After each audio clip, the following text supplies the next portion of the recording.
안녕하세요. 오진영입니다. 오늘은요, 이야기 심리치료에서 그 마법에 걸린 공주 이야기를 가지고 여러분과 함께 시작하도록 하겠습니다.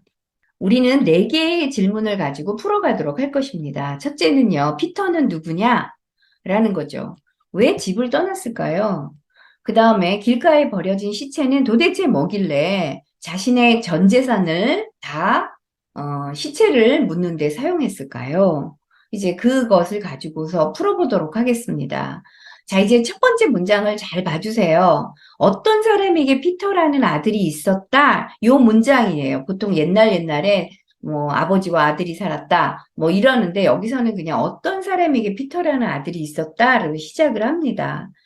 그래서 이제 요것을 보면은요, 어떤 사람이라는 말은 그 대중적이죠. 집단의 한 사람이에요. 쉽게 얘기하면은. 그러니까,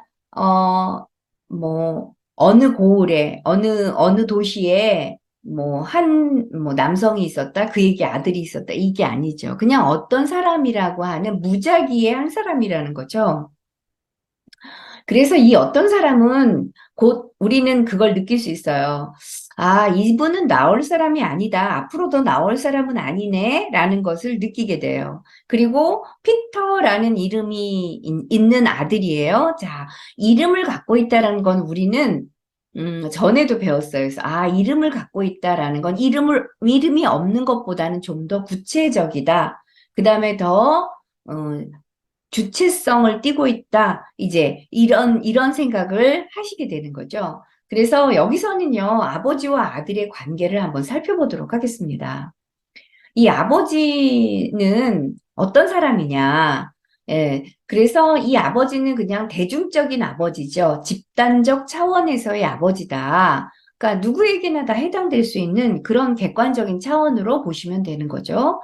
여기서 이제 피터라는 이름은 그냥 아들이라는 것으로서의 피터. 예, 그래서 구체성을 띠고 드러나면서, 어쩌면은 여기 이 동화에서의 어떤 주체자다라고 할 수 있겠죠. 그리고 융심리학적으로 보자면 어떤 아버지와 그 아들이 이제 등장을 하는 것에서 보면은 아버지가 자기라고 한다면 아들은 자다라고 이제 볼 수 있는 거죠.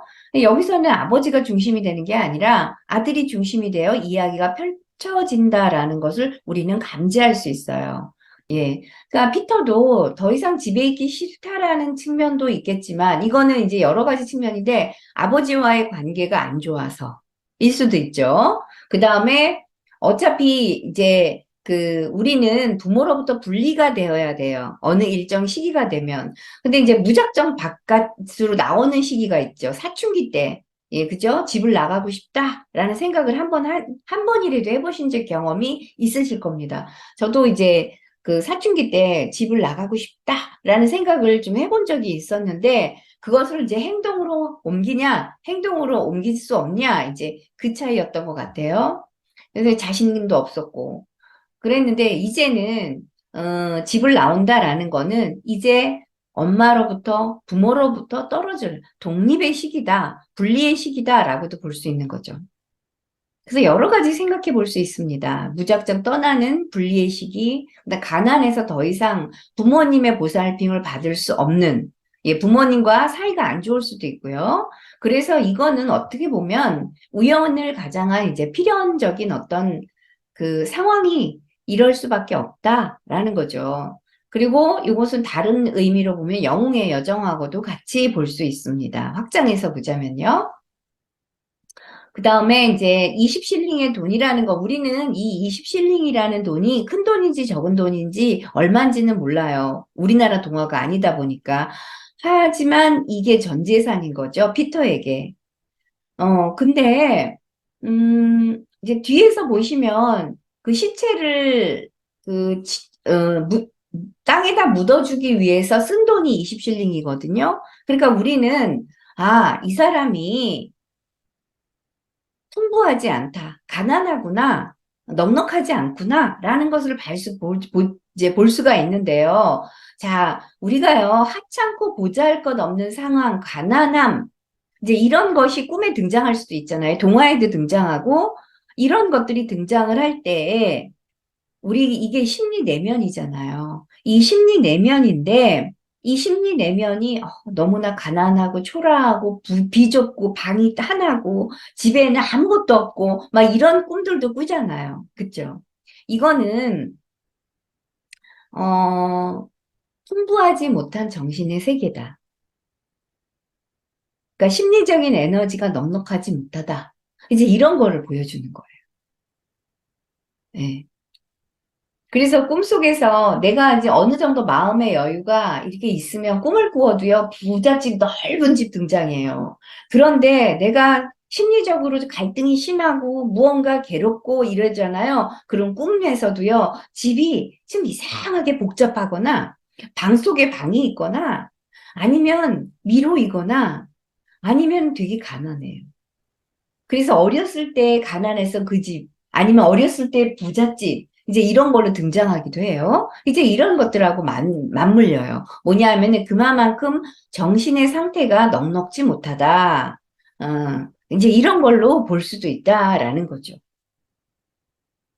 그리고 이제 여기서의 피터의 어떤 성격이 조금 드러나요. 뭐, 어떤 사람은 집을 나와야 되겠다라면 계획을 하죠. 그래서 참아요. 그래, 1년 동안 돈을 모을 거야. 뭐, 2년 동안 뭐 돈을 모아야지.